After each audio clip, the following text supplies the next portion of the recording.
What's going on, guys? Jackson here from Vendetta Sports Media, and welcome to another episode of Court is in Session. As always, if you're watching us on YouTube and you enjoyed the podcast today, make sure to leave a like and subscribe to the channel. If you're already subscribed to the channel, then go ahead and hit the notification bell so you can be notified whenever a new episode of the podcast drops or any of the other numerous amounts of content that we got over here at Vendetta Sports Media. And I'm excited for today's episode, guys, because I've got two of the big wigs of Grizzlies Twitter here today with me. I've got EJ. I'll start with EJ first. He is from Grindhouse Grizzlies, as his name properly says right there. Let me first off, I'm new to using StreamYard, so I got to remember to do the banners and everything. There we go. There's the banners. There we go. You can follow EJ at Spaces Grizzlies on Twitter. The account is primarily for as it says, Spaces on Twitter. Spaces is how all three of us have kind of connected, how I connected with them and a bunch of other Grizzlies fans. It's been a lot of fun. If you want to hear Grizz fans talk about the Grizzlies, really get into the nerd basketball stuff about the Grizzlies, rather in the summer league, regular season, postseason, just shooting everything throughout the summer, then definitely go follow EJ there, follow the account, and then make sure to follow closely so that way you can get in those Grizz spaces. And then we've also got Bryson. Bryson is I see him as like the agenda pusher for the Grizzlies, because what he does on Twitter, like at the beginning of the year, if the listeners, if you remember, there was a sudden push in Grizzlies talk on national media, and it was because Bryson called out national media and Perk interacted with it, and Perk was like, "Oh." Kendrick Perkins was like, "Oh, someone on Twitter called me out about not talking about the Grizzlies, so let's talk more about the Grizzlies." And that's what he does. And Bryson also might have gotten the Grizzlies a Christmas game with the Golden State Warriors, so that will soon to be seen. But he's also a writer over at Grizzlies Bear Blues, so you can go follow him and everything that he does over at Bryson Wright 3 on Twitter. Guys, how are you doing? I know that was a super long-winded introduction, but how are you guys doing? I'm doing great. Thank you for the introduction and calling me the #1 agenda pusher on Grizzlies Twitter. I like that. But yeah, I'm doing good. Very excited for this. Excited to be on this podcast as well. Yeah, man, appreciate the introduction.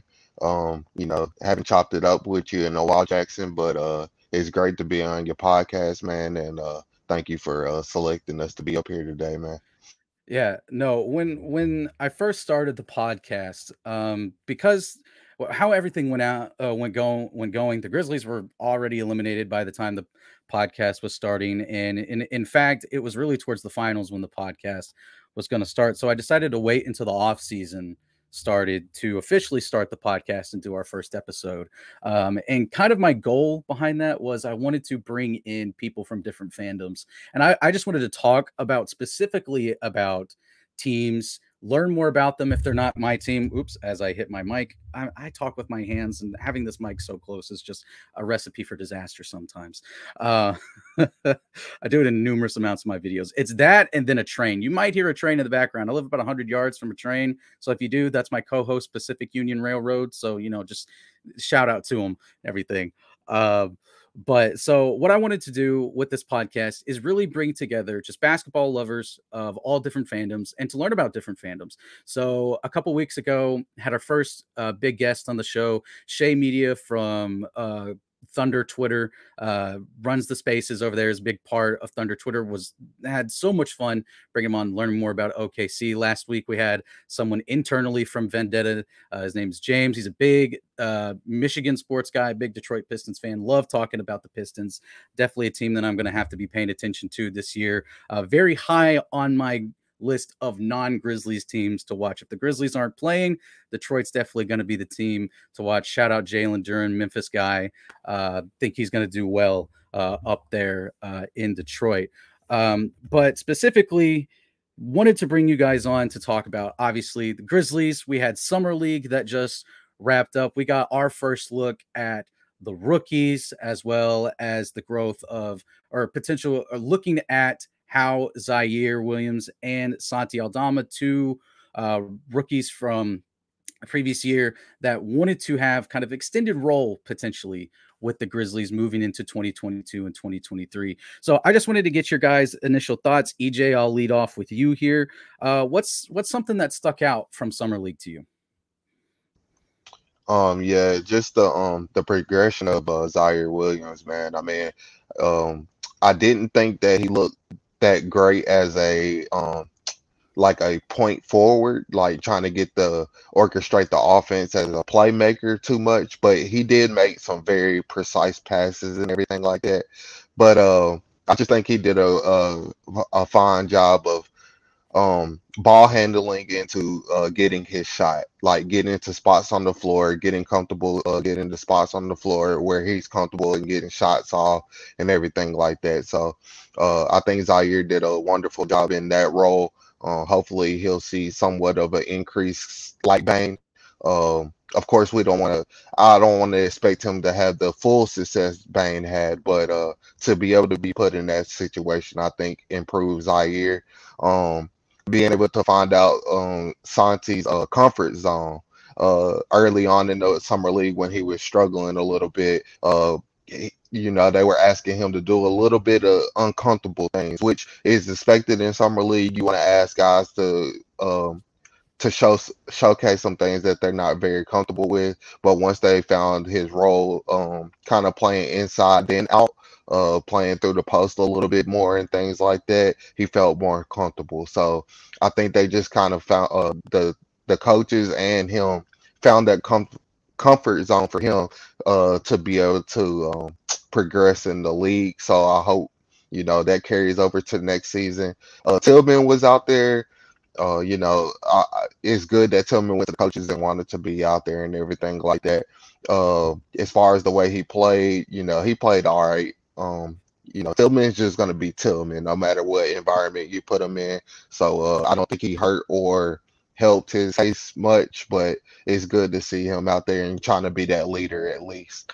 And then the rookies, man. I mean, the rookies, they looked all right. I'm sure we'll get to each one of them, but as a whole, right now, I give the draft a pretty good grade. I'm not gonna boost it up too much, nor am I gonna kill it right now. It's way too early, but getting 4 guys in, and then also a 5th guy and an undrafted free agent that's looking good for us right now.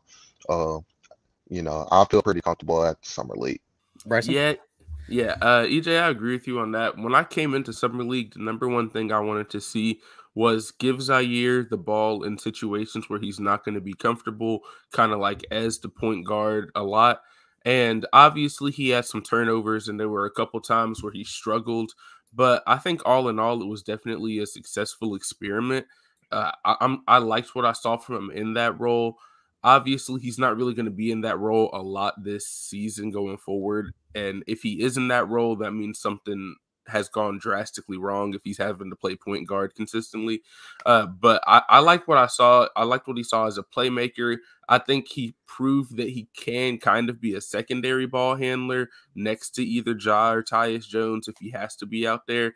But the number one thing, like EJ said, was I saw his shot creation was way better than it was last season. And I think that was kind of the thing that a lot of people were saying.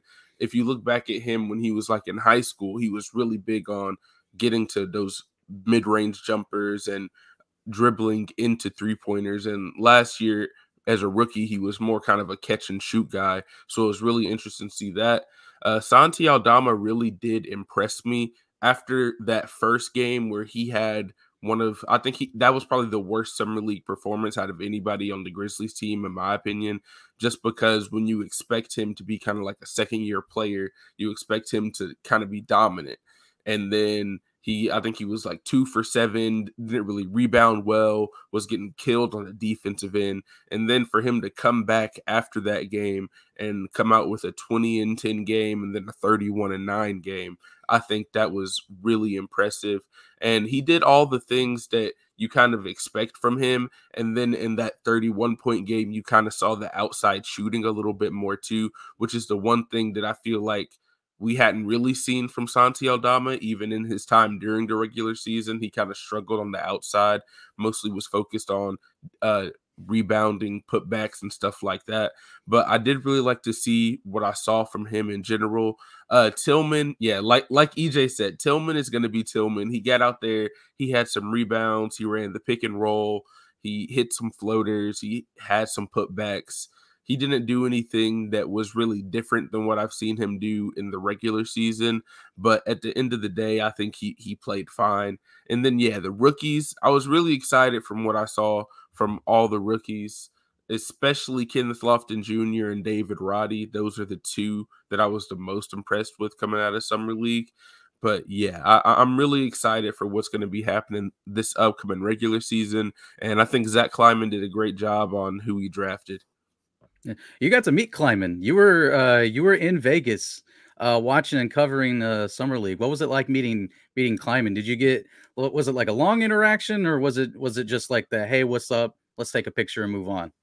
I got to talk to him for about 5 minutes. Okay. And yeah, he's a really nice guy. He was kind of talking about the game. It was after that Timberwolves game, and he was talking. We were kind of just talking about the game at that time, and he was talking about how nobody could hit a shot, but he liked the looks we were getting and all of that kind of stuff. And he kind of talked about how some people don't understand the plan that they're going with, kind of sticking with like getting young guys, but that's kind of what they really believe in. And that's what they're going to keep doing going forward, at least for now. And I think they proved that in the draft. You know, a lot of people wanted them to go maybe get some veteran guys, get some guys in free agency, but they've been finding guys in the draft, and that's what they're going to continue to do. So that's kind of what we talked about a little bit. But Zach Kleiman is a really nice dude. If you ever get a chance to talk to him, like, he's awesome. That's cool that you got to meet him. I'm happy that you got to do that, and happy you had a great time at Vegas. Definitely got to make my way out there for Summer League one year. I've been to Vegas, had a ton of fun in Vegas the last time I was there, but wasn't for Summer League, unfortunately, but still got to goof off and have a lot of fun with that. As far as what I saw from Summer League, Zaire, like you mentioned, him as a primary ball handler, like it's obviously, I don't think, going to work out in that aspect as someone that's going to be able to run the offense. But that's okay. You know, Summer League was the place to find out if he could do that. And if he can't do that, that's fine. We found out with Bane last year that, hey, he can kind of do a little something with the ball in his hands as a primary ball handler, as the go-to guy with as a scorer. And then he took the massive leap. So yeah, I agree with you guys. I really hope Zaire does have that leap this year. Maybe not like as high of a leap, but I definitely don't have a lot of expectations, but I'm like really rooting for him and think that he can really step up and be a big part of this team in the future. The mid-range game was something that whenever I talked about Zaire last year, there were small inklings here and there where you could see it. It was maybe once or twice every few games, but he was able to get to his mid-range spot and get to a jump shot, and it was pure. And I was like, that's the game that he has to work on. Like, in my opinion, like the 3-and-D thing that he said that he would love to do, catch and three, shooting in the corner. Yes, you obviously need that in today's NBA, but adding that to his repertoire of offensive capabilities for Santi. I knew when the Grizzlies drafted him that he was going to be a project, and people were being kind of harsh on him early on in Summer League. By the way, my conspiracy is that someone in the front office has a burner account and is in the Grizzly spaces and is listening to everything that we say and is reporting it to the front office and maybe even to the players as well. So Santi 100% had to have known what was being said about him in those spaces, the way he came out and he popped off in those next couple of games, like Bryson was talking about. But again, it's a guy that shows flashes, and you know, he's super tall, shoots the three. He can do a little bit of driving. He's an odd type of player, but he's definitely the type of player that you want, and the way that the NBA is moving towards, which is 7-footers that can really extend the floor and shoot from behind the arc. And I mean, if he doesn't work out, it's fine. it's no big deal. I can forgive this front office on one miss in how many years that Kleiman and Tayshaun Prince have been kind of at the head of this front office and drafting these prospects, bringing them in, and how well that they have done and how they've succeeded. I can give them a miss here and there. They're not God or anything with picking, but they're as close probably as you can get the way that they've been picking so far. The rookies, got to talk a little bit about Kenny Lofton Jr. EJ, that's your boy. That's the guy that you were on way since before the draft, that you were talking about, that you wanted the Grizzlies to grab, and they get him as an undrafted rookie. And he turns into a star, not just for the Grizzlies, but everybody that was watching Summer League was like, this dude can hoop and play some classic bully ball. Tell everyone about your boy Junior. Yeah, man. First time I seen Junior play was in that the under-19 Olympics last summer. I watched that whole tournament through the ESPN app and everything. And I mean, to me, man, he just popped right off the screen. I mean, honestly, he was the best player out there to me, especially offensively. Watching games like that and things, that's really gonna pop off to you first is a lot of the offense and everything like that. And that team consisted of a lot of guys that were in this draft, especially at the top. I mean, even like Chet Holmgren, uh, uh, Jaden Ivey, Kennedy Chandler, who we drafted. Uh, who else was on that team? Like Patrick Baldwin Jr., who ended up with the Warriors. I mean, there was a ton of guys that were on that team. And yeah, to me, he just popped off the most. He ended up averaging the most points off of that team in that tournament. And everything like that. In the finals game, their championship game for the under-19 last year was against France. France has at least two guys that's supposed to be draft eligible next year. And one is being Victor Wanyama, who is definitely going to be, top 2, top 3 pick. More than likely the number 1 pick. Some guys, some people say he's the best prospect since LeBron or Zion, if you want to say Zion or whatever. But yeah, Kenny Lofton held his own against him. So yeah, I just kind of been a big Kenny fan ever since. I was watching him throughout the season at Louisiana Tech. One game specifically I remember is North Carolina State. North Carolina State isn't a great basketball school or anything like that, but Louisiana Tech is small, and to go up against an ACC school like that, I thought the matchup was good. I think North Carolina, I know they had at least one 7-footer, but I want to say they might have had two 7-footers. And Kenny Lofton had 36 and 18 in that game. 36 and 18. So yeah, like the guy just knows how to play basketball. He knows how to position himself on the floor to score. Like you say, he's just an old school bully ball type player, man. I think the NBA has definitely missed that since Zach Randolph. Guys like me or us too, like, we're never gonna make it to the NBA like that. Just off of pure athleticism or anything like that. To see somebody that's a little bit unorthodox as far as body size and things like that, and to be able to score the basketball, man, and the footwork that he has in that post, it's incredible to watch. So he's definitely going to be a very fun player to keep up with, and hopefully he can carve out a role and get on the floor. That's for sure. Bryson, you want to go next? Yeah, for sure. Since you talked a lot about Kenneth Lofton Jr., I'll kind of go with a David Roddy as the rookie that really surprised me, because I do think that he has a chance to get a lot of minutes going into this season. Like we said earlier, I think Zaire is probably going to move into the Kyle Anderson role. So there's going to be somebody that needs to move into that Zaire role, who's kind of going to be like the backup 3, maybe playing the 4 a little bit, which I think David Roddy proved that he can do. I really liked what he showed in the mid-range game, kind of, and in his post work a little bit. He didn't do it a ton, but definitely has a really nice turnaround jumper and everything like that. And then I really liked what I saw above the rim from him as well, because he really had some nice dunks. He had a couple that were kind of posterizer kind of dunks. Mhm. It was kind of weird. It wasn't really posters because they were kind of to the side, but it was still one of those things where it was nice to see. And I think that just having him out there running the break with Ja and Zaire and guys like that, and he's a lob threat a little bit and everything like that, it's going to be really exciting to see what he can do. I really liked what I saw from him on the outside as well.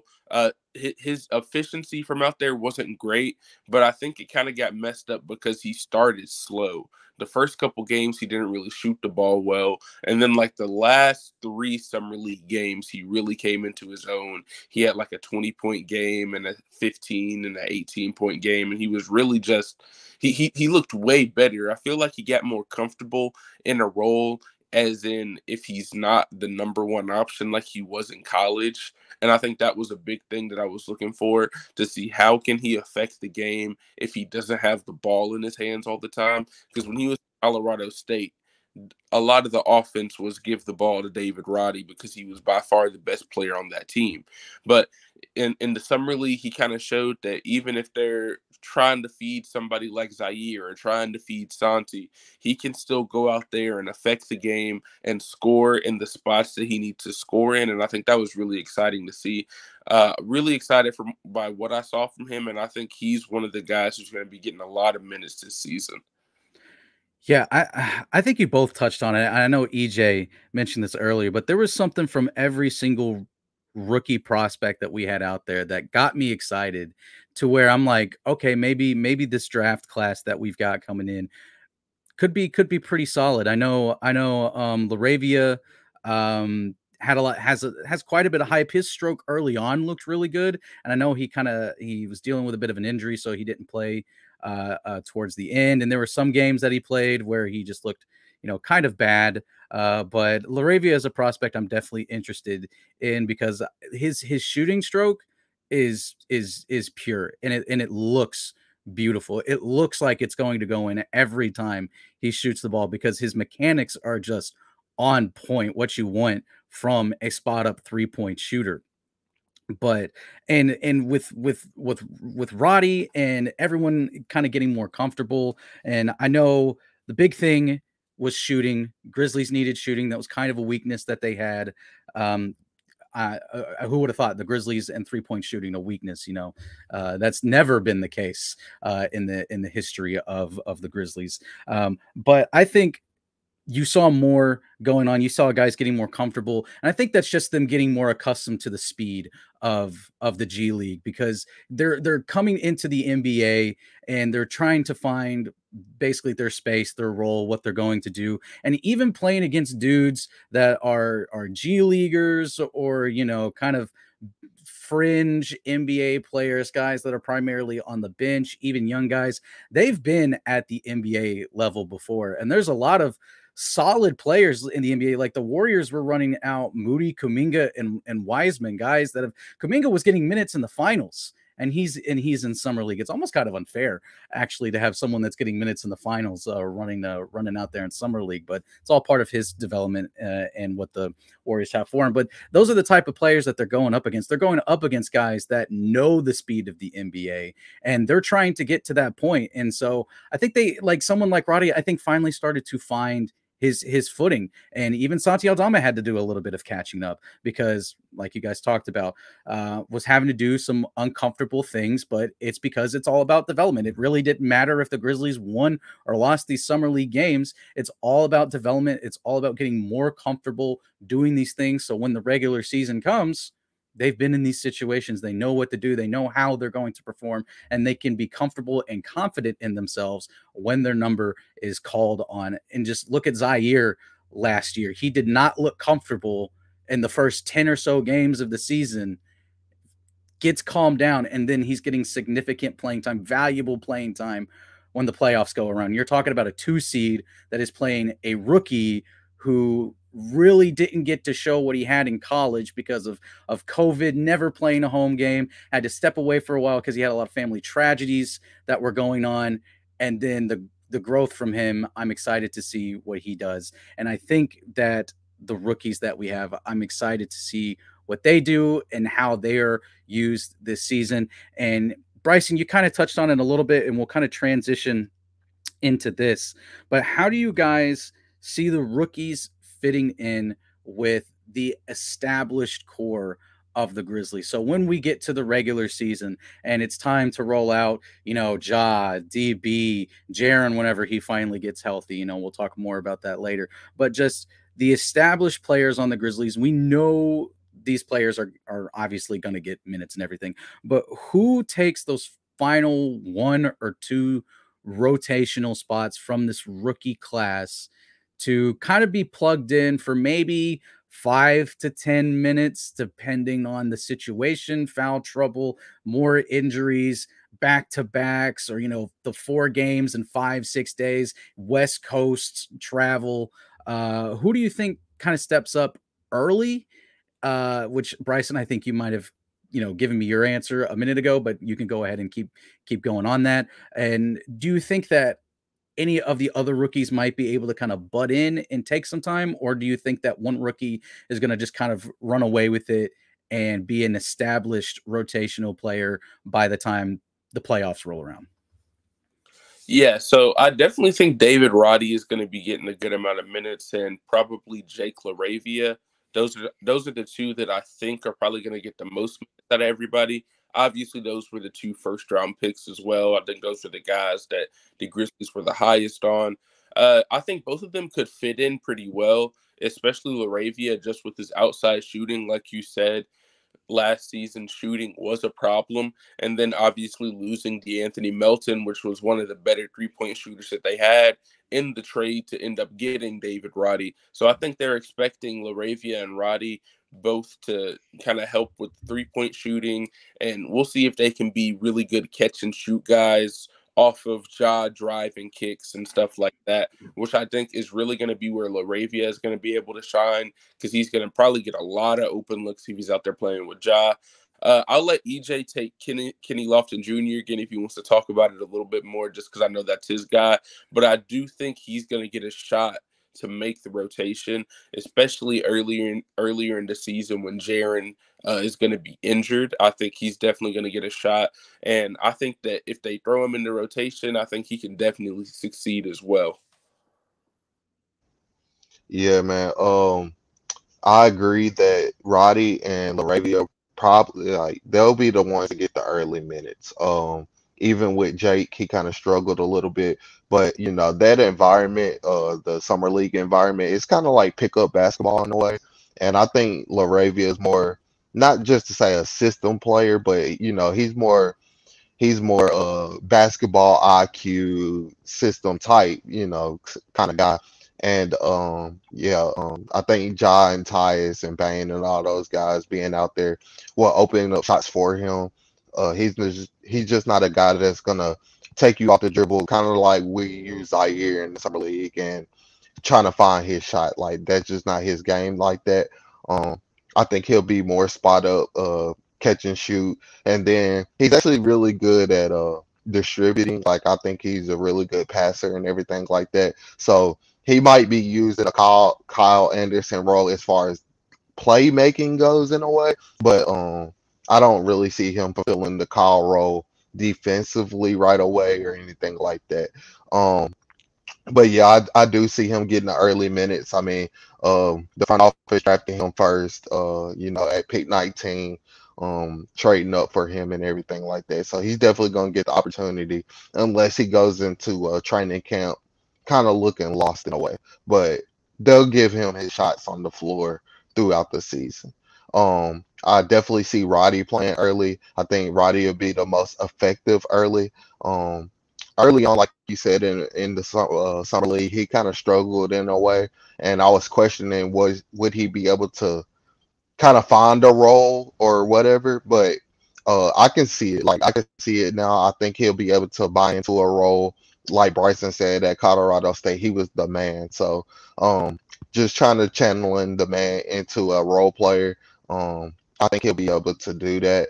I'm not sure what role that'll be. It might be like a Dylan Brooks type role. Um, I think he'll be able to play very solid defense. He's strong. He's not going to get blown by like that. So I think he'll definitely make his impact. Just being that hustle guy, being a strong defender, being a decent rebounder, and hopefully just give you what he can on the offensive side. So definitely looking forward to those two. Like you said, Bryson, I hope Kenny Lofton is able to come in and carve out a role.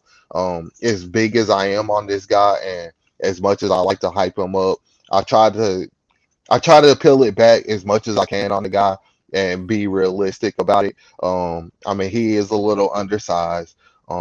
He does have a little things to do with his body and everything like that. But I do think his size is his advantage. So I don't really want him to drop too much weight. But I think he could be more effective as far as just keeping his wind up on the floor and everything like that. It's going to be a key to him making the roster and everything like that. Training camp though, I'm ready for training camp, man. I think training camp is going to show the coaches a lot. It's going to show the players a lot. Like I think in training camp, if you have a lineup out there with a Roddy and a Lofton in training camp, I don't know too many bigs on our team that's gonna bully those guys around. Like they're gonna be the ones that's gonna do the bullying. I mean, think about a Brandon Clark trying to guard a Kenny Lofton Jr. in practice. Like I love Brandon Clark to death and everything like that, but man, Kenny Lofton will put that big body on Brandon, man, and kind of move him around and things like that. But it's also gonna be a iron sharpened iron. I really believe that these guys are gonna compete with each other, and it's gonna make each of them better. So I know a lot of Grizz fans are kind of seeing it like, oh, we're worse today than we were last year and everything like that, which is fine. We don't have any veterans like that we picked up, or I mean, we picked up Danny Green, which we could touch on later, but yeah, I just like the idea that these guys are gonna come in here, compete like hell, and like I said, iron sharpens iron. So let's hope that these guys just compete to the point where they'll go on to the real court and be like, well, we see this in practice every day. This is nothing in real game. Yeah, no, I agree with you guys in a sense that it's going to be Roddy and Laravia are going to be the two rookies that are probably going to get the most minutes of any rookies. Lofton, Junior, I guess we should call him. He said he wants to be called Junior, so we'll call him Junior. I think he has the best chance of the other rookies. Kennedy Chandler, which I know Bryson, you being a Tennessee guy, that's your boy. You got to see a lot of him, and I know a lot of Grizz fans were excited when Kennedy was. I missed a lot of the draft space, but I was there for the Kennedy Chandler pick, and there was a lot of shouting of joy from many Grizz fans in that space when that pick came. And then Vince Williams Jr. I know we haven't gotten to talk a lot about him. I think he could be a sneaky good pick down the road as well. But I think Chandler and Williams, I think, are primarily going to be hustle guys as of right now to kind of develop their games. Junior, I think, will start the season maybe with the hustle, but I think he has the ability to earn a spot down the line. I could see it going either way. And like EJ said, training camp is going to tell us a lot. It's going to show the coaching staff a lot. And maybe he does bully his way into the 14th or 15th roster spot, the very last spot on the roster. Maybe he does get a fully guaranteed contract. Maybe he's not on a two-way or whatever contract that he'd be on. I'm not entirely sure what contract he is currently on or what he will be on. But very excited from what I've seen from these guys. And Roddy especially is kind of like a guy that I'm very excited about. And I think Bryson, you said it too. Yeah. Or EJ said it. His defense. I think he's going to be a solid defender, and I can't wait to see these guys beside Ja, Bane, DB, Tyus, all these other playmakers, because that was something that, regardless of what was happening in summer league, and there was a lot of overreactions that I saw and I heard, and just the big thing that we have to remember is that the team that we're gonna roll out with Ja, they're gonna be beside one of the best point guards in the NBA, and of course we would all argue is probably the best point guard in the NBA, and Ja Morant. They're gonna be at best maybe the third or fourth guy that's thought about from opposing teams when they're on the court. Even with the bench unit out there, they're not going to be the highest on the pecking order when it comes to guys that opposing defenses are going to be paying attention to. Tyus Jones, excellent point guard, 100% deserves to be a starting point guard somewhere, but I'm happy that he re-upped with us, because I did not want to part with him. I think just resigning him was a massive win for Memphis this offseason, even though not bringing in any other vets besides Danny Green, and then trading Melt and letting Kyle walk. I think they're going to fit in just fine. I think they're going to look great. I think Laravia obviously will get some minutes, because I think definitely spot up shooter on the break, run by Ja. They're going to be looking for Bane. They're going to be like, defenses are going to be like, all right, pick up the ball. We got Ja. All right, we got Bane. And by the time they're like, who's in the corner? But by the time they get halfway through that thought, the ball is already going to be in Laravia's hands in the corner, wide open for a three. And there's going to be nothing that you can do. And he's an amazing three-point shooter. He's not going to miss very many open corner threes, especially as the season goes on and he gets a bit more comfortable. So do you guys have anything else to say about the rookies? Like I said, I know we haven't talked too much about Kennedy Chandler, Vince Williams Jr., the 2 second-round picks that the Grizzlies got. You guys got anything to say about them, or anything else about the other rookies that we might not have touched on? I'll say with Kennedy Chandler, I like Kennedy Chandler's game. Like, he's really athletic. He can stretch the floor a little bit. He kind of struggled in summer league shooting the ball a little bit, but I think his 3-point percentages will go up throughout the season and things like that. He's a really good defender, on-ball defender. He still has to work on some things, but he's just small right now. I think he's gonna have to learn how to work with his size a little bit and things like that. But yeah, he'll definitely get his chances. He won't be with the hustle that much. Like, I know we're kind of talking about him bouncing between the hustle and the Grizzlies, but the way I kind of see it, like, he'll play those afternoon games with the hustles and then come to the Grizzlies that night, like in home stints and things like that. So he'll still be around the team. Like, he still has a lot of learning to do. And I think the more he's on the sidelines, watching the games and listening to John and Tyus and those guys talk about the game throughout, it'll help him. Kind of like Zaire away a little bit. As you talked about earlier, he kind of struggled early on, and then he kind of got like a little nick up injury or whatever. But he was able to sit on that bench, learn the game from the sidelines, and have the guys talk in his ear. And then he came back right afterwards, kind of was thrown into the starting rotation, and he looked great. Like, so, it's gonna take a little work with Kennedy, but I'm positive going forward. He's definitely going to be a guy that's going to be in our plans. Like, we only got Tyus for 2 more years. Thanks for him signing back and everything. So it definitely gives Kennedy way more time to develop and learn the NBA game. And I think he'll be just fine doing that. Yeah, I agree on Kennedy, and I think it'll be good for him to play some of those hustle games, just because on the roster in the NBA, obviously, it's going to be John Tyus getting basically all of the point guard minutes. So I think it would be beneficial for him to have a chance to go down there and then most likely be the starting point guard compared to sitting on the bench in the NBA. But I do think that he is going to be with the Grizzlies for a good amount of time. He's going to go back and forth. I don't think he's going to go back and forth quite as much as a guy like Santi Aldama did last year. I think he'll be with the Grizzlies a little bit more than Santi Aldama was last year. But it's one of those things where he's going to be playing some of those games, some of those home games. He's probably not going to be traveling with the Hustle or anything. He's going to keep traveling with the Grizzlies.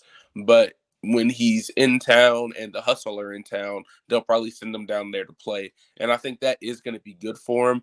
But I think Kennedy is the guy that they are kind of grooming him to be the guy after Tyus eventually. I think after this contract, he's probably going to be gone just because he wants to be a starting point guard in the NBA at some point, and he's starting to get a little bit older in his career. So it's probably going to be after this 2-year contract, he's going to be looking for somewhere where he can be a starter. And I think that's when having Kennedy and giving him those reps kind of early on now, even if it is just with the Hustle. And then we'll also see maybe if he will get some reps in the NBA, which I think at some point he's going to, just because we know that Ja has had these injuries where it's been he might miss a couple weeks, hopefully nothing more than that or something like that. But if he does have to miss a couple weeks like he did this season, we'll have Kennedy and he'll have to move up into that backup point guard role, which I think that is when he would get the most minutes. And it's kind of like insurance, because last year when that happened, they didn't really have another point guard on the roster. They kind of had to play DeAnthony Melton as the backup point guard, and that's not really his strength. So I think it's good to have a third point guard just in case something like that happens again. Or who knows what's going to be going on with the COVID stuff still going on. Are somebody going to get sick and all that kind of stuff? Because that's still going on, even though it's not in the news as much now. So it's one of those things where it's good to have him just in case something goes on. And then also with Vince Williams, I think he's going to be mostly a hustle guy. He's on a 2-way deal, I'm pretty sure. So he'll be going back and forth as well, probably more than any of the other rookies, I would suspect. I think him and Kenneth Lofton, those are the 2-way guys. They're going to spend most of their time on the hustle. So it's going to be interesting to see with him. He didn't show a ton in Summer League. He hit a couple shots when he had his opportunities, but he didn't really like pop off of the court or anything like that. But you got to think about, like, this is a 47th pick in the draft. I know that a lot of people are high on him. I'm high on him as well. I think he can be something in the future, but he's definitely going to have to develop a lot. There's a reason why he wasn't one of the top 30 picks in the draft. You know, he's gonna have some stuff where he needs to work on. But I do like the foundation he has. I think he's a solid defender. He has a solid jumper. And I think that those are both things that with this Grizzly development team, we've seen how great they've been, especially over the last 3 years with guys like Brandon Clark, who were kind of later first-round picks and really started playing better. And even Zaire, even though he was a lottery pick, the development team really worked with him a lot. And I think they could do the same with Vince Williams. So I think he definitely has a chance to contribute in the future. It's exciting stuff to see from the Grizzlies and the rookies. Only time will tell. I can't wait. I'm already ready for the regular season. EJ, you say you're ready for training camp. I'm ready for the season to start. Man, I'm ready to see these dudes back in action. I am missing it desperately, more than happy. And with gas prices starting to go down, I'm looking at that hour drive to Memphis, and I'm like, that's a bit more doable right now than it was when the playoffs were around. But we'll go ahead and we'll move on from the rookie talk, and we'll kind of talk a little bit about the offseason moves. I guess lack of offseason moves is the proper term, because the Grizzlies were kind of quiet in the offseason. There was only one trade that they made, and that was to send DeAnthony Melton to the Philadelphia 76ers, and in return got the rights to David Roddy and Danny Green also. And I'm curious as to what the plan is for Danny Green, because I think a lot of us, when that trade happened, we thought, oh, they'll probably just buy him out, eat the contract. It's whatever, but and then even Kleinman, when he was asked about like Danny Green, he was just like, oh, it's to be determined what Danny Green's role in this organization is going to be. And when I heard that, I was like, oh, okay, well, yeah, he's probably going to get cut, or they'll get a buyout, something of that nature, or whatever. But then the man appears at Summer League sitting next to Kleiman and the other Grizzlies players, and they're chatting it up and they're smiling and they're having a great time at Summer League. And that kind of makes me think that maybe Danny Green is a part of the future, at least like up until the deadline future for the Grizzlies. So EJ, what's your thoughts on Danny Green as a Memphis Grizzly? I mean, as a player, you know, Danny Green, I actually like Danny Green a lot as a player. I actually wanted somebody on the team with that championship type pedigree, you know, have them around. Hopefully they can rub off some things to the rest of the guys and things like that. But I would love it on the court, you know what I'm saying? But I'm not sure exactly what they're gonna do with Danny Green. Like you said, they might just hold him around to like close to that trade deadline, and hopefully he's somewhat healthy and things like that. And then teams are calling around, you know, asking for him, and then you can sneak in a good piece that way, or you kind of just keep Danny, and hopefully he does get healthy, and then you look at him kind of fitting into that maybe that melting role that was voided, you know, going into the playoffs and everything like that. So there's ways to move around the Danny Green thing. I haven't put too much stock into Danny Green as far as playing because I mean the guy tore his ACL. He's like what 36, 37, something like that, 35, and he tore his ACL late in the season. So to be honest, I don't see him playing at all. But you know, hope like I said, maybe when the trade deadline comes around, and then it is some reports coming out that he's somewhat healthy and ready to play, teams will be calling for him, and we can make a move. Or if there's not a move to be made with him, and he's healthy, I think he could contribute. You know, so we'll see about it. It's no, I don't see it as a big loss or a big hurt. You know, if he doesn't play or if he's not traded, like it's just kind of a roll off the situation. Kind of just rolling off the contract type of situation. So we'll see about it. I don't blame him for trying to bring in a championship type player to at least be a voice in the locker room and things like that. Yeah, and that's what I was going to say. Even if he doesn't end up playing, I think just having him around the team, having a guy who's been to the finals and won championships with multiple teams, just in the locker room to kind of talk to the guys and kind of be a vet to some of the younger guys who haven't really had a lot of vets around them. I think that'll be definitely a win for the Grizzlies, even if he doesn't end up playing. And yeah, we'll see what happens. Obviously, he tore his ACL, so he probably won't be able to play for most of the season. But I do think just having him in the locker room would be fine as well. I already like him a little bit just from the fact that, you know, he wasn't a little baby about coming to Memphis.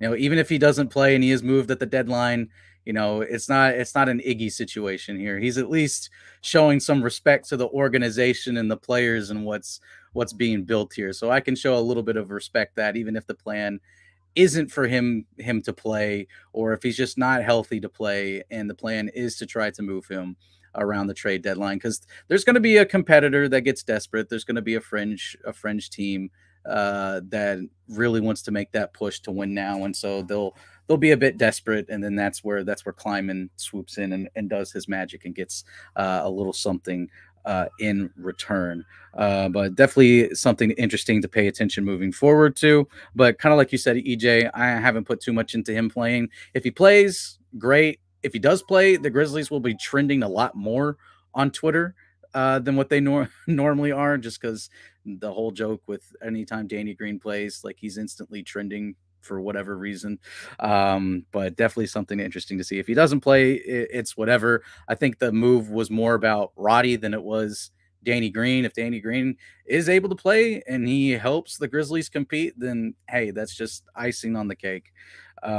So other unfortunate offseason news, Jaren Jackson Jr., key part of this team, cornerstone, especially defensively, unfortunately had to have surgery and is out for quite a while, is more than likely going to miss the beginning of the season.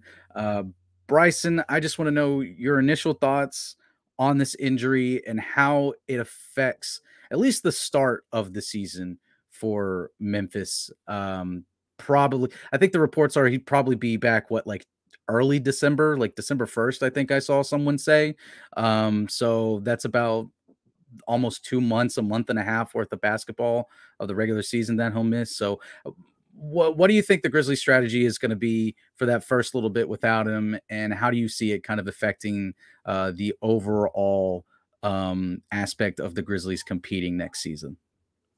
Well, yeah, obviously with all the things that Jaren brings to the court, it's going to be really difficult for them to kind of bring that with the other players they have. Like I said earlier, I think Santi Aldama is going to get a lot more minutes, but Santi Aldama is not anywhere near the defender that Jaren Jackson Jr. is. We're talking about a guy that was first team all defense and top 5 in defensive player of the year voting last year. Like it's going to be difficult for them on the defensive end without him. But I think the good thing is, like you said, he's going to be back in hopefully in December. And if you look at it last year, at around the time when Jaren Jackson Jr. is supposed to come back last season, like at this time, like last year, the Grizzlies were like 9-10, 10-10, around 500, and they still ended up tying the franchise record in wins. So it's one of those things where if they can kind of just kind of if they can stay at around 500 without Jaren, and then Jaren comes back, I think they have a chance to kind of turn it on when he gets back. Now, on the actual Jaren side, it's definitely disappointing to see him get injured like this in the offseason after he just finished the best season that he's ever had in terms of play and in terms of staying healthy, because he played, I think, 78 out of 82 games, and that's by far the most games he's played. His rookie year, he got injured. He got injured in the bubble, and he missed a lot of his third year. So just to see him play this year and not have any of those injuries was really exciting. So it does suck to see that he has gotten hurt in the off season, and when he was really going to seem like this was when he could take the next step. I do think the good thing is I don't think this is a horrible injury. It's not like his meniscus tear where he's going to be out for 9 months or something crazy like that. I do think that he's going to be able to recover quickly from this. So I think that's the good thing. And even if he doesn't come back to December, I do think that when he gets back, he'll be back at 100%. And I think that's going to be the most important part. Yeah, for me, man, Bryson knows we got a group chat and everything like that. And early on when the Jaren injury came along, like, I was pretty down bad. Uh like I expected Jaren to come in this season totally renovated in a way, especially offensively. I was really hoping to see him and Ja kind of just developing like that tandem on the court where, every time they step on the court, the team knows, hey, we need to do something with these two guys, like not just one individually, but both of them together. Like we got a game plan around these two specifically. So I really wanted to see that coming into the season. And I was hoping that Jaren kind of worked on his balance and his and everything like that, because he's good in the post and everything like that, but he dips that shoulder a lot and he kind of gets charges and things like that. So I was kind of hoping that he was able to work on his footwork and his balance so he can stay away from the charges and things like that, since he does kind of garner a lot of fouls on the defensive end as well. But hopefully, he's back by December, like y'all say. With this front office, the way I kind of look at it, like not even with Jaren, like even Dylan last year, kind of with the ankle and things like that, like they kind of hold these guys out a little bit longer than the expected timeline that they first put out there and everything like that. So my expectations is a little bit past December, just for the fact, like I said, looking at Dylan Brooks last year and then looking at Jaren 2 years ago, Like they held these guys out a little bit longer than what they were originally said they were going to be out. So we'll see about it. But my main thing is when he comes back, hopefully he's coming back healthy, 100%. And then also, I don't know how he's going to get better offensively being out on a stress fracture in his foot, but I hope it works out. I think one thing that's kind of regressed in Jaren's game offensively has been the 3-point shooting over the years. I think his rookie season, I wouldn't count too much as far as like what he did, but I think he shot like 36% or something like that. And then the second year he shot 39%. And that second year was a little rough too. Like that second year was the COVID year, the shutdown year. And people kind of forget that Jaren was hurt going into the shutdown. Like he was out when the shutdown happened and everything. Then he came back in the bubble and he shot the ball very well. Like I want to say Jaren might have been even maybe above 40% in the bubble in the 2 to 3 games that he played. But he ended up getting injured again in the bubble, and that's where he was sitting out for the longest. So I think he just gained a lot of muscle in that time. And in basketball, muscle memory has a lot to do with your shot. And I'm not sure that Jaren was able to work on his shot while gaining muscle. So I think that's where the regression in 3-point shooting has came from.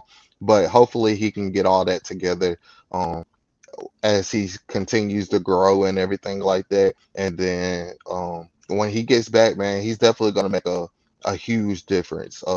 Like y'all said, defensively, I don't know what we're going to do without him, but I think the offense might just have to kind of key in on maybe trying to outscore teams a little bit more. So hopefully we can come up with a scheme that way. Maybe that'll help out the defensive side of the ball. Yeah. I have Jaren's shooting splits up here. I brought him up real quickly. In the regular season from 3-point range, he regressed quite a bit this season. He shot 31.9, so 32%. From 3, but in the postseason he jumped up to 37%. So he definitely saw a nice jump in shooting wise and rebounds. He went up in rebounds 2 per game. So shout out to Jaren for showing up when it was most needed in both of those departments.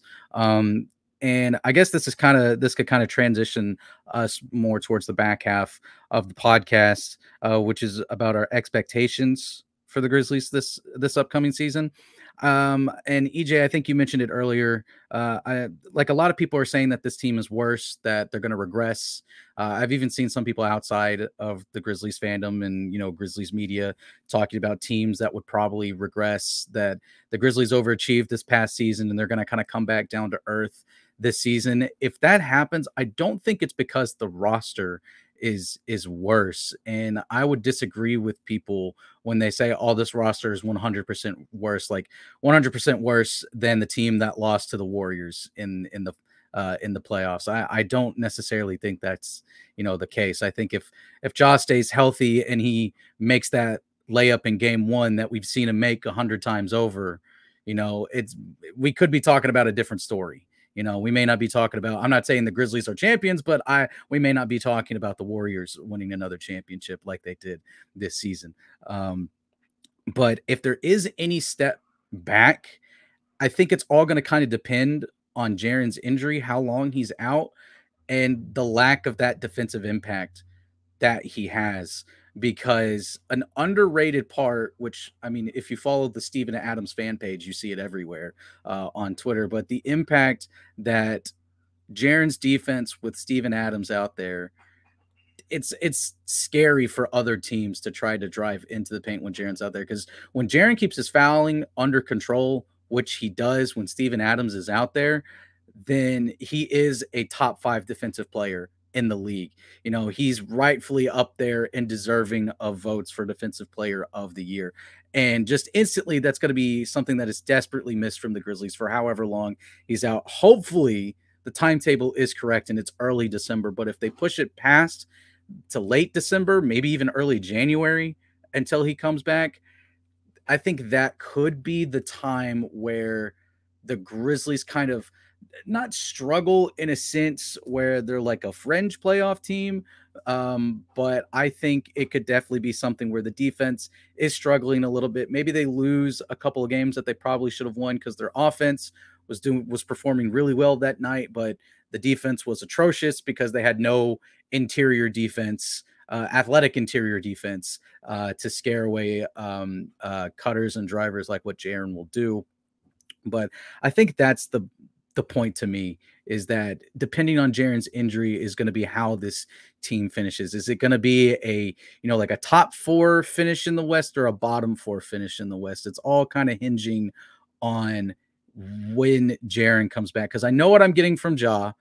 I know what I'm getting from Bane. DB is going to have a fully healthy season, so maybe that kind of counterbalances, at least from the perimeter, counterbalances some of the defense. But interior defense is definitely going to take a hit.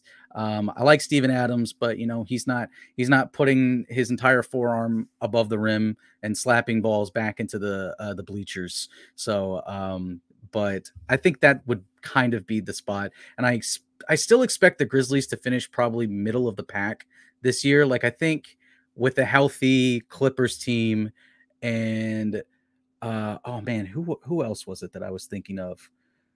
Obviously, like go ahead, Bryson. Go ahead.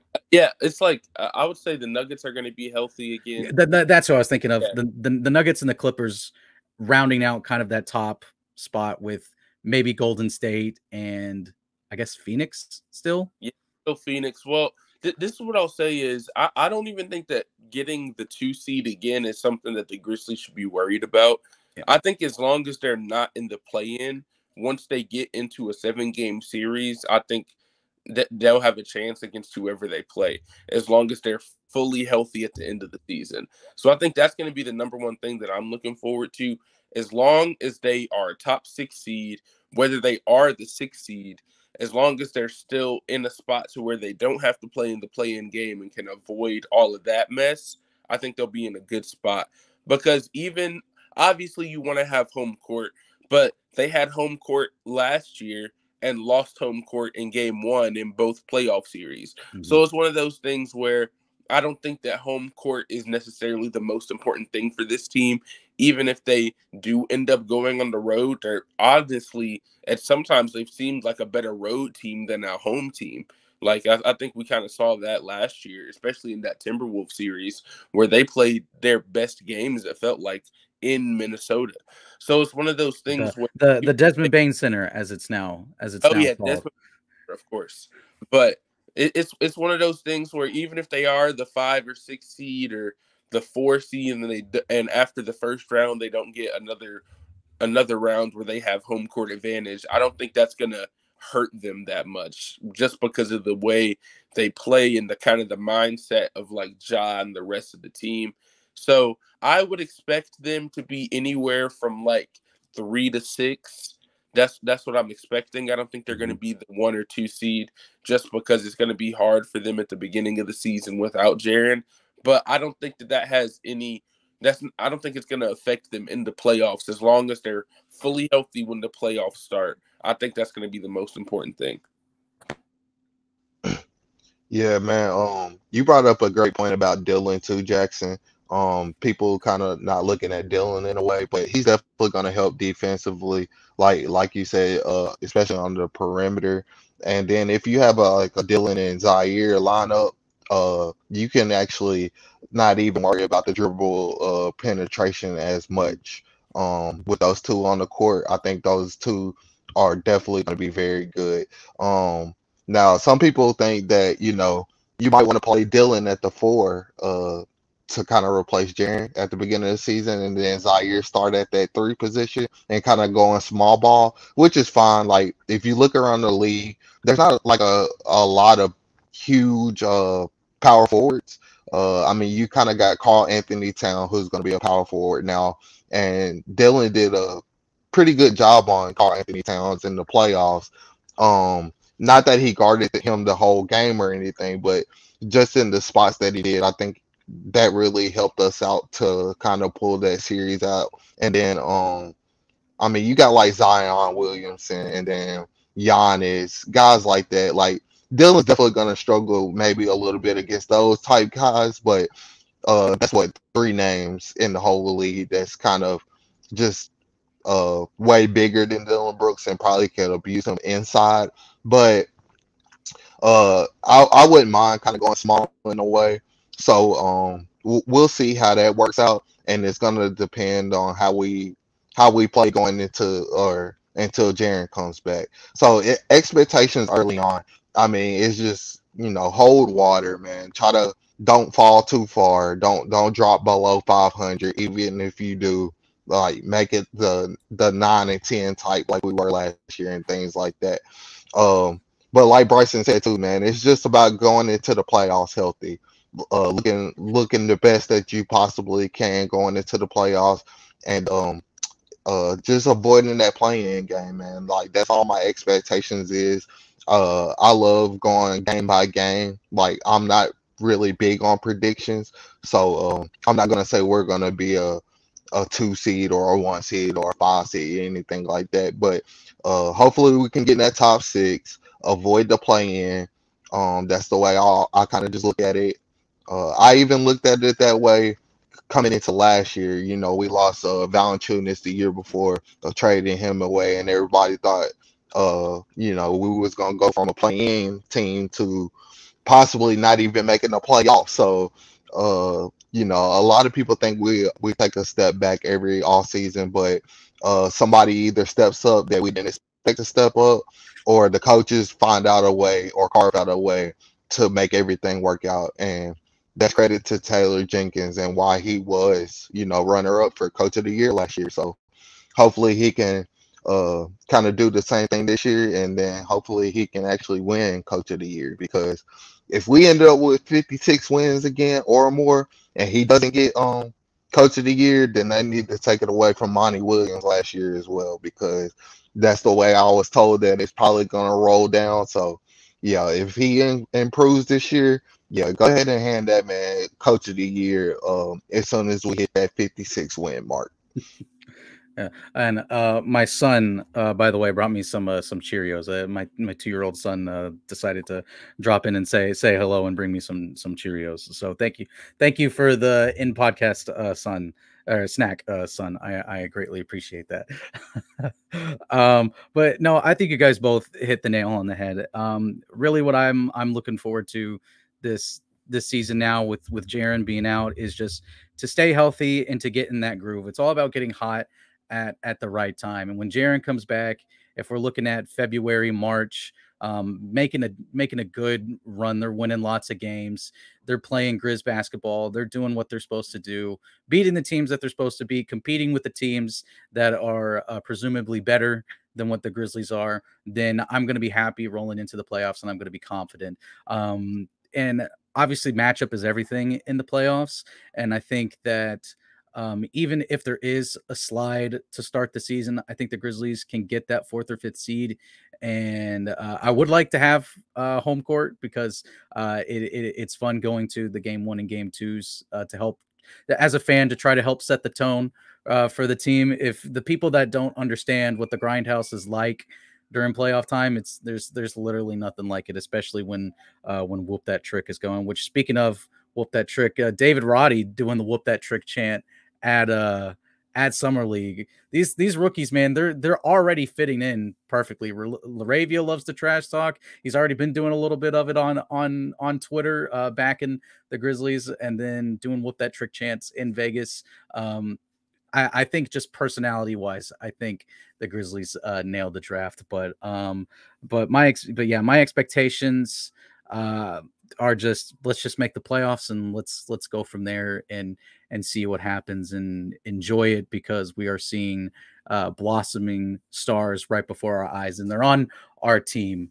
I wouldn't have it any other way. So, but we are getting towards the end of the podcast, and I ran through the segments with our 2 esteemed guests here before we started, but I did not.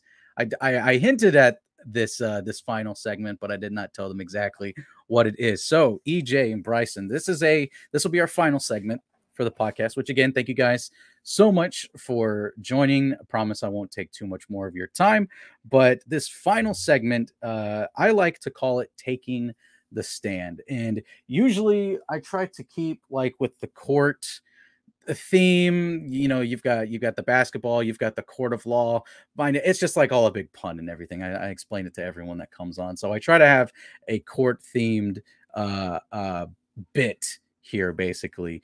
And I used to have a Bible somewhere for you guys to virtually like put your hands and swear on like you're taking the stand. It has been misplaced, unfortunately, is somewhere in the vast plethora of books that I have on shelves from getting my degrees and everything, and just the books that I've collected over time. So I have to find it again somewhere. But so this segment is called Taking the Stand. And what I'm going to do is, and so I tried Twitter stalking you guys to find hot takes, but I really couldn't find anything. I didn't have too much time to Twitter stalk you guys. I've been able to Twitter stalk my other guests so that way I could find something really good. But so I'm just going to ask you what your big hot take is, and you're going to have to, you're basically going to have to defend it. You're going to be taking the stand and presenting your evidence onto why your take is correct. And the big example that I use is my boss, shout out Trey Daubert, is one of the biggest Westbrook haters that I know. Okay, we have a joke because there was a poll that came out like a few months back. It was during last season of the most hated player by state. And, you know, like you had the LeBrons and you had, you know, like the Stephs and other states. But one state had Russell Westbrook as their most hated player, and it was the state of Pennsylvania. And I fully believe that is because my boss hates Westbrook so much. He carried an entire state of hatred towards Westbrook, towards this. So that's why and so the example that I use, if I was to have him on the podcast, I would be like, hey, you're a big Westbrook hater. Here's all the positive things that Westbrook has done and what Westbrook defenders have. And I did have a Westbrook defender on here in Shea Media, shout out Shea Media, a few weeks ago. He's a big Westbrook guy. So he presented his case as to why Westbrook is a good point guard, or at least he was, and why he's one of the best point guards that's ever played the game. Whereas, and then Trey would have to basically say, no, Westbrook's garbage. He's a cancer in every locker room that he's ever been in, and just go on and things like that. So, and like I said, I couldn't Twitter stalk you guys enough to find takes. You guys are both very active on Twitter. So scrolling 5 minutes, I'm still not even a week into what you guys have tweeted. EJ, I'm going to start this with you. So just give me your biggest hot take from the NBA, and then just talk about it for a minute or two, defend it, and we can react to it. So we're talking like overall NBA, just like biggest overall hot take? any hot take that you have that NBA Twitter would be outside of your house with torches and pitchforks, you know, like you were freaking Frankenstein. You know, you seen the movie Frankenstein, the old, like, you know, silent film or whatever. Yeah, basically. Oh man, this is kind of tough. Let me think for a second.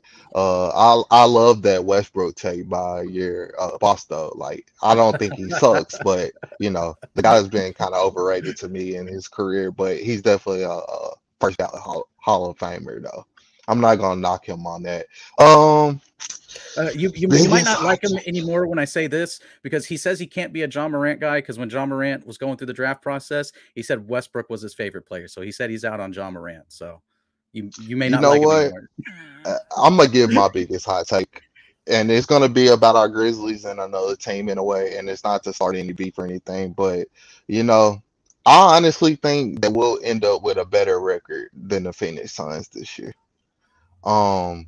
I know we got Jaren out, and I know they brought Ayton back. They're pretty healthy and everything like that. But I don't know, man. It's just something about the Suns. I just think the Grizzlies has their number. It's not really a rivalry, but when we play them, Ja goes at them.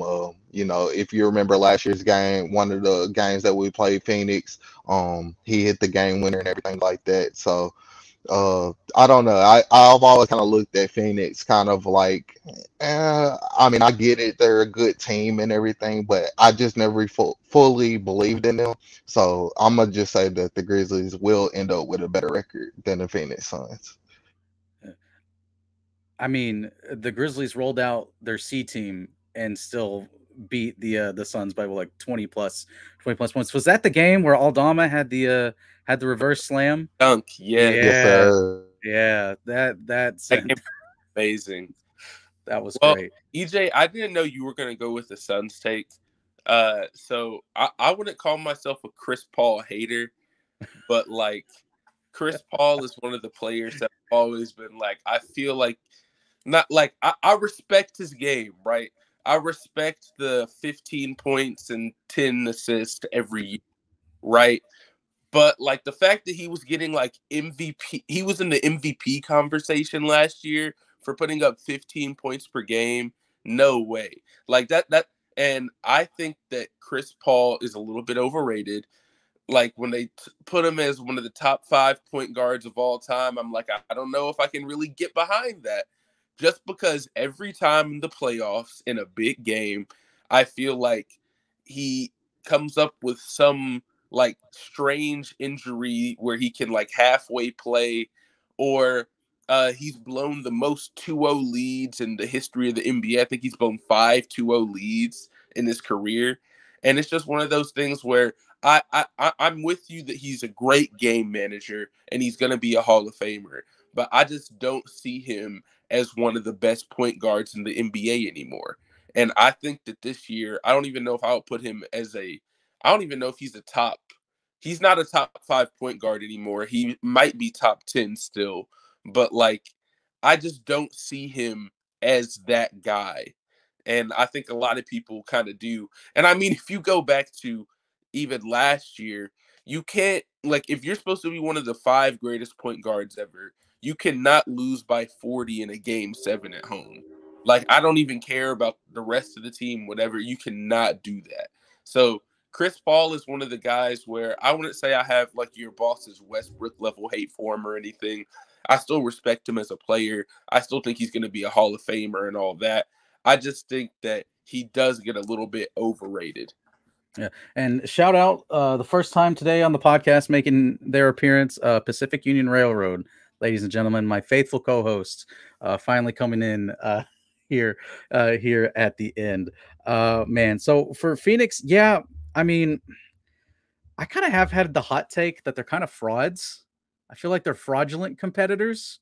Everyone keeps them above, and it's like, obviously, yes, they've had great back-to-back regular seasons, but when it comes to the playoffs, I have absolutely no expectations for them whatsoever. Like, I do not think that what their current makeup is championship worthy. I mean, EJ, you mentioned them bringing back DeAndre Ayton. I don't even think they wanted DeAndre Ayton back. They just don't want to lose him for nothing.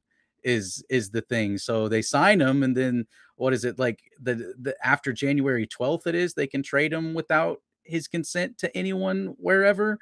So I mean, he may be gone at the deadline for all we know. So they got some things to figure out, and highly underrated loss losing JaVale McGee. I know he's been the poster boy for Shaqting the Fool. In fact, I think he was the reason why Shaqting the Fool started. But highly underrated. He's turned into a great player at the tail end of his career. A good backup.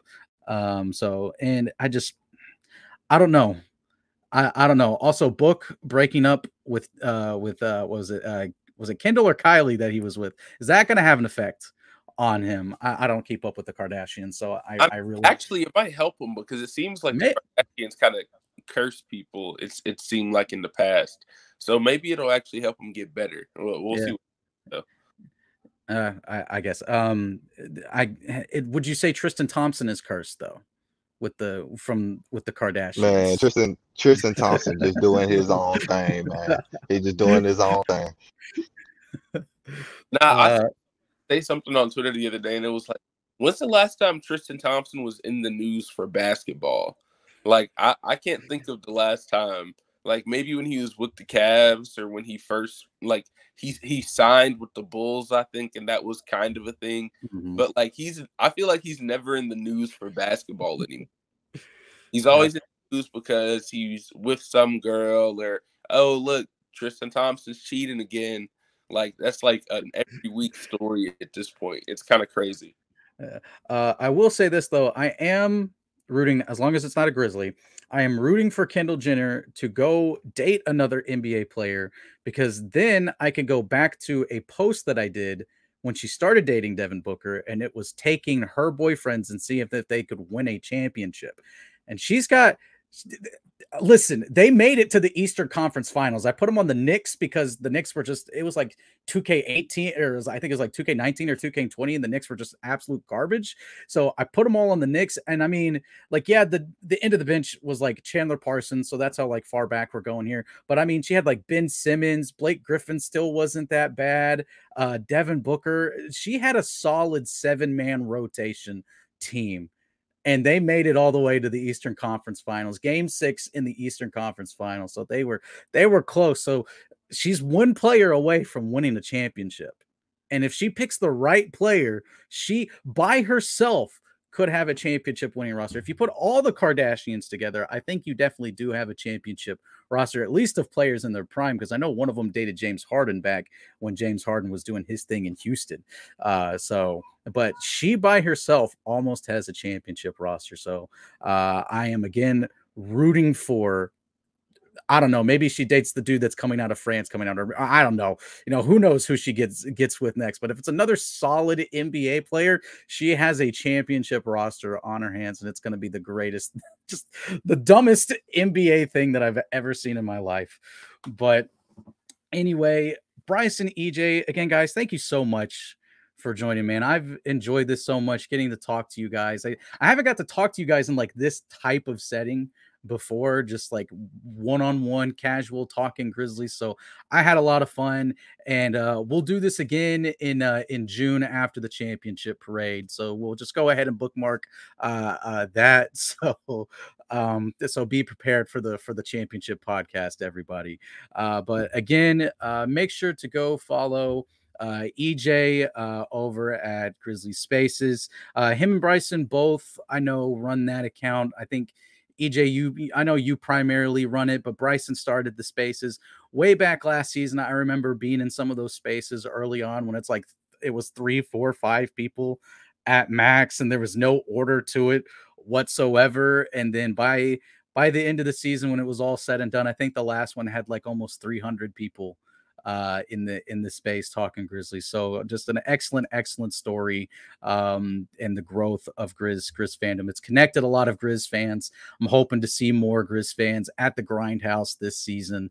Definitely got to meet up at some point, especially with you guys too. Would love to just sit and catch a Grizz game with you guys and turn my brain off and just be a stupid fan for a night with you guys. I think that'd be a lot of fun. And then of course, make sure to follow Bryson as well. Again, Bryson, the agenda pusher for the Grizzlies on Twitter. He's basically best friends with Ja Morant at this point. Anything Bryson tweets, Ja Morant is quote tweeting it, and it's getting thousands of likes. So the two of them are basically best friends right now. And then of course he does great work over at Grizzly Bear Blues. So make sure to go over there and check out the stuff that he's working on as well. And of course, if you're not following the podcast on Twitter, definitely do so. I'm trying to move more of my basketball talk that I do on my regular personal account, move it over here, make it more of my basketball account, and just be a stupid Twitter idiot on my other personal account. But make sure to go follow Court is in Session on Twitter. And if you guys are watching today's video on YouTube and you enjoy the video, make sure to leave a like. And if you are not subscribed, then go ahead and subscribe to the channel. It's completely free to you, and it doesn't hurt you in any way, but it helps us tremendously over here at Vendetta Sports Media as we try to continue to grow our presence here on YouTube. And then, of course, if you enjoy the video and you are subscribed, then make sure to hit the notification bell so you could be notified whenever a new episode drops. This is Jackson Law from Vendetta Sports Media with EJ and Bryson signing off. I will see you guys next time.